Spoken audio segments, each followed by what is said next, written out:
Sir, சேலத்துல விஜய் அவர்களுடைய பேச்சு அதை எப்படி பாக்குறீங்க? இந்த தடவையாவது கொஞ்சம் இம்ப்ரூவ்மெண்ட் இருக்கு அப்படின்னு நினைக்கிறீங்களா?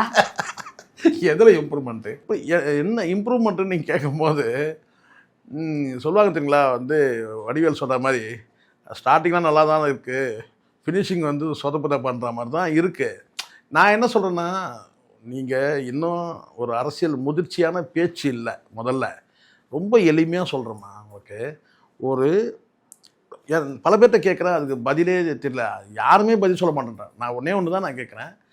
இப்போ அந்த மாநாடுன்றத ஒரு பிரச்சார கூட்டத்தில் கேரவனில் மேலே ஏறி நின்று பேசுகிறார்ல, இதை சேலத்தில் போய் பேசாமல் வேறு எங்கே வேணாலும் நீங்கள் போய் பேசிடலாம். நீங்கள் வீட்டிலேருந்தே கூட பேசி கூட ஒரு வீடியோவை கூட போட்டிருக்கலாம்.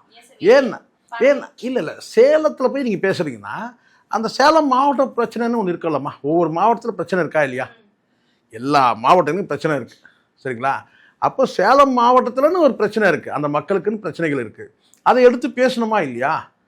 நீங்கள் என்ன சரி, இப்போ சேலம் மாவட்டம் எடுத்தீங்க, அங்கே அடிப்படை என்ன? முதல்ல அந்த மக்களுடைய வாழ்வியல் முறையை சொல்லணும். முதல்ல இருக்கிற 2000 ஆண்டு பாரம்பரியம் இருக்குது சேலத்துக்கு. முதல் தமிழ்நாடை நீங்கள் டிசைன் பண்ணும்போது, வடிவமைக்கும் போது அறிவிக்கப்பட்ட மாவட்டங்களில் முதல் மாவட்டம்.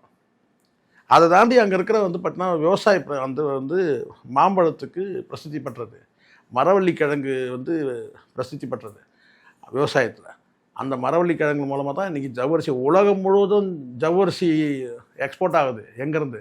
சேலத்துலேருந்து.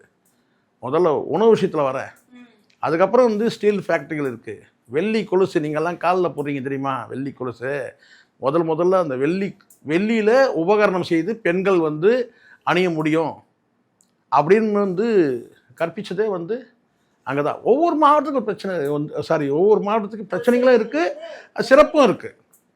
அப்போ நீங்கள் பிரச்சனையும் பேசலை, சிறப்பும் பேசலை. நீங்கள் பேசுறது பொது அரசியல் கூட எடுத்துக்க முடியாதுன்னு வச்சுங்களேன். ஏன்னா அந்தளவுக்கு முதிர்ச்சியான விஷயங்கள் நீங்கள் அரசியலே நீங்கள் பேசலை.